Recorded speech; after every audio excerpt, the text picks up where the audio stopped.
Okay, Jack, here we go. Let's take a look at your video and your swing. Jack, you do like to hold your hands up high, which really is fine. The important thing is we're going to take a look and see if you manage to get your hands in position when that front foot lands at foot plant. So let's just quickly take a look at that. So you come forward. If you watch, you got a nice open 45-degree or maybe even more angle with that foot. Perfect, fine. I like a stride with an open foot. Gives clearance for the hip to open.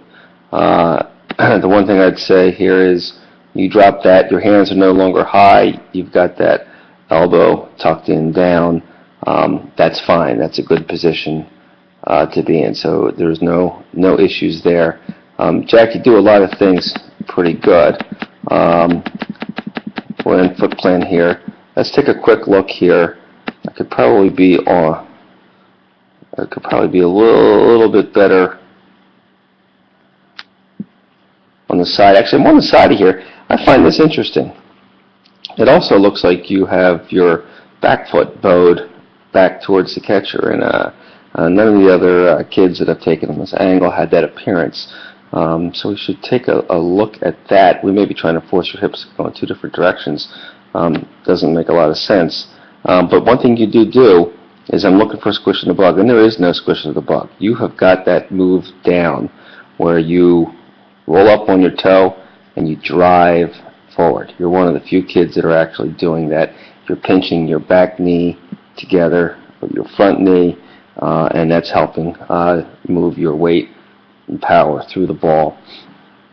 That's actually really good. Glad to see that. I think let's also look at foot plant here. And now that you're at foot plant, I'm going to just draw a circle just around your head.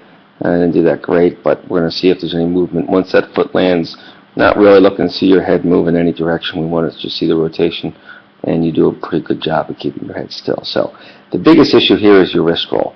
You're rolling early. What we're going to be trying to do is get to the approach position, extend your hands forward, and delay that wrist roll.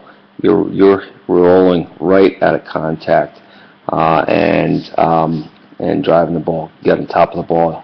That's the reason that ball went right to the ground. You made good contact here. You did a lot of good things right on your lower half. I think we just need to keep that left arm higher through the finish here, and we can actually work on that. We didn't do anything today about that, but we can work on that. I'm going to just make a quick comparison here. I brought up one of the pros. I've been pulling different ones. Ballantine. I'm not even sure if I know who he is. I just like this swing when I saw it. And if we just take a look, he lands foot plant. And we'll go frame by frame. His back elbow drops down. He's pulling forward with that back knee. And that ball just flies. And just like you, that same move. One thing I do want to do is take a quick angle here. I've taken some angles today. I've had some really good angles. That's 104. I think I took it earlier at Bryce Harper at 88. We're trying to get that angle low. It helps with the transfer of energy. Let's take a look and see where you are. If we move your frames back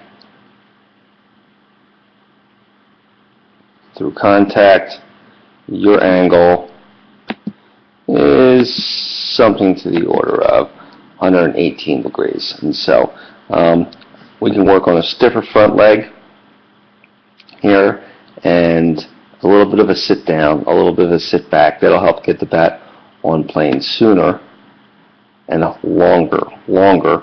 And if we can extend that wrist roll, you're going to find yourself driving the ball, not hitting them down into the ground. But actually, Jack, pretty good swing. You've done a lot of things here pretty well. At contact, let's just take a look at the angle of the shoulders if we can. And one thing we want to find is at contact, you hit the ball out front pretty good too. This one looks like you really pulled it. You really got around it. But I would say, let me clear out my, you've got a square bat here, though it's hard to see with the blur, and it looks like you have your shoulders cleared through it, so you're doing a very good job of clearing through. Looking for the square shoulders to be square with the bat at this point. There's really not much more to show. At the approach, you can see it doesn't take once you do that foot plant. We're going to work on your shoulders. You do have that front shoulder high. You're giving up a little torque. We did work on this a little bit today. If we can keep that front shoulder tucked down when we take that little stride, we're going to create tension in our torso. That's going to be winding up with a spring. That's going to help generate torque, and that's an easy one actually to work on. All right, that'll be it for now.